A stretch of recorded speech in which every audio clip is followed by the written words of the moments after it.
नमस्कार दर्शकों, मैं सत्यम आलोक एक बार फिर आप सभी के समक्ष उपस्थित हुआ हूं और अपने इस चैनल में आप सभी का स्वागत करता हूं। आज मैं एक ऐसा विषय लेकर आप सभी के समक्ष उपस्थित हुआ हूं जिस विषय के बारे में संसार में बहुत सारी भ्रांतियां फैलाई गई हैं और मेरा व्यक्तिगत मत है कि इस विषय के बारे में समय समय पर चर्चा होते रहनी बहुत आवश्यक है ताकि इस विषय की भ्रांतियां दूर की जा सके। ज्यादा विलंब ना करते हुए आज का विषय आप सभी के समक्ष रखता हूं। वह विषय है मांगलिक दोष या योग। सर्वप्रथम मांगलिक दोष का नाम सुनते ही नर हो या नारी ऐसे भयभीत हो जाते हैं जैसे अब तो कोई उपाय ही नहीं है, अब तो बचा ही नहीं जा सकता। परंतु ऐसा है नहीं।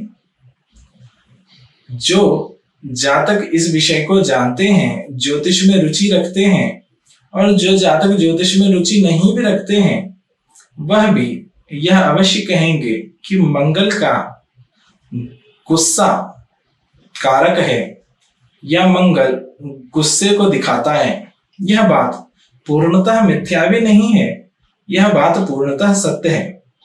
मंगल गुस्से का कारक है, परंतु अगर हम गुस्से को ध्यान से देखें, गुस्से के पीछे जाएं, तो हमें ज्ञात होगा गुस्सा एक ऊर्जा ही तो है।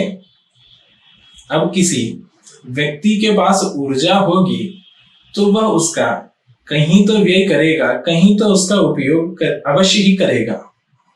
अब मेरा व्यक्तिगत अनुभव रहा है कि मांगलिक व्यक्ति अपने कार्य क्षेत्र में काफी आगे जाते हैं या अपने कार्य क्षेत्र में काफी सफल होते हैं, प्रोफेशनल लाइफ में काफी सफल होते हैं।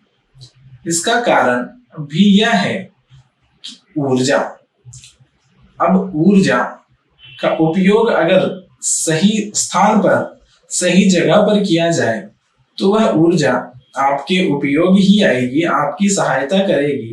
परंतु अगर ऊर्जा को संभाल पाना, बांध पाना आपके लिए कठिन होगा तो यह आपको नुकसान भी अवश्य दे सकती है।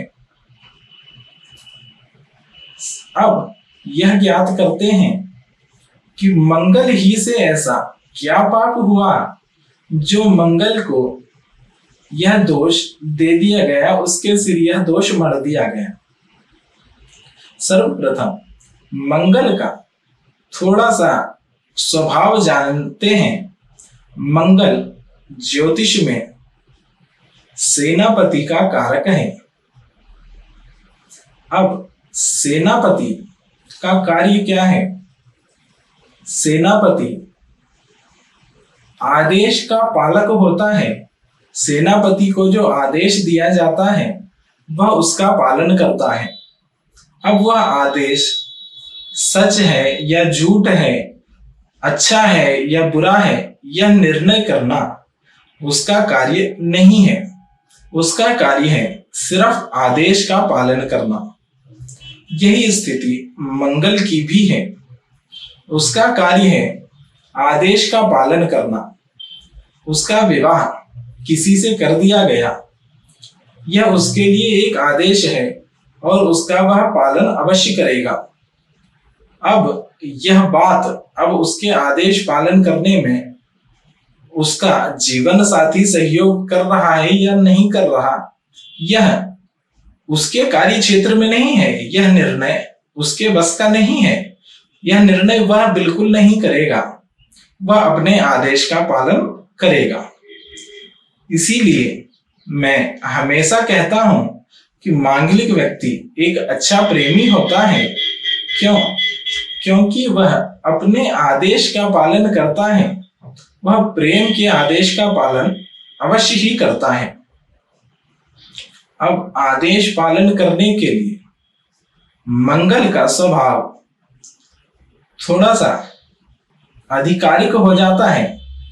वह पूर्वाधिकार की लालच रखता है या पूर्वाधिकार की कोशिश करता है। वह चाहे कोई वस्तु हो या चाहे उसका स्वयं का जीवन साथी, वह उस पर पूर्वाधिकार चाहता है। अपना अधिकार वह किसी और के लिए त्यागेगा नहीं।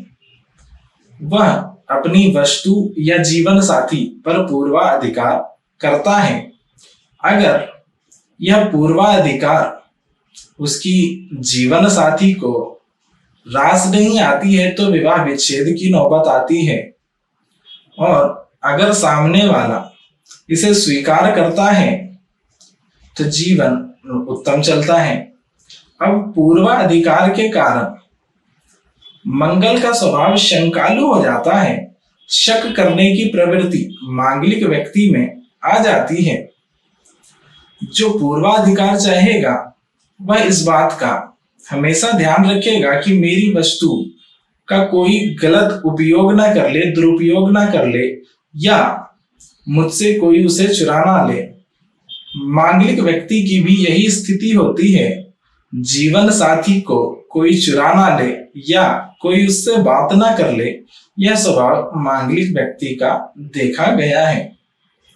अब हमारे ऋषियों ने यह सलाह दी है कि मांगलिक का विवाह मांगलिक से ही किया जाए। ऐसा क्यों है? सर्वप्रथम मैंने आपको बताया कि मंगल एक ऊर्जा है और अगर ऊर्जा का सामना करना है तो आपको भी उतनी ही ऊर्जा की आवश्यकता होगी जो उस ऊर्जा को संभाल सके।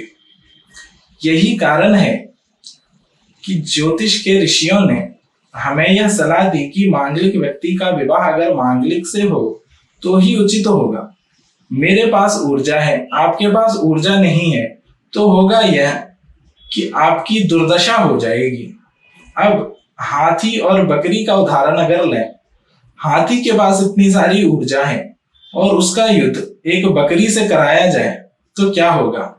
आप सभी इसका फल जानते हैं, इसका सार जानते हैं कि बकरी का हाल क्या होगा। वही हाल उस जीवन साथी का होगा जो मांगलिक का है परंतु वह खुद मांगलिक नहीं है। मांगलिक के सामने नॉन मांगलिक की स्थिति वैसी ही हो जाएगी जो हाथी से युद्ध करने पर बकरी की होगी। नमस्कार।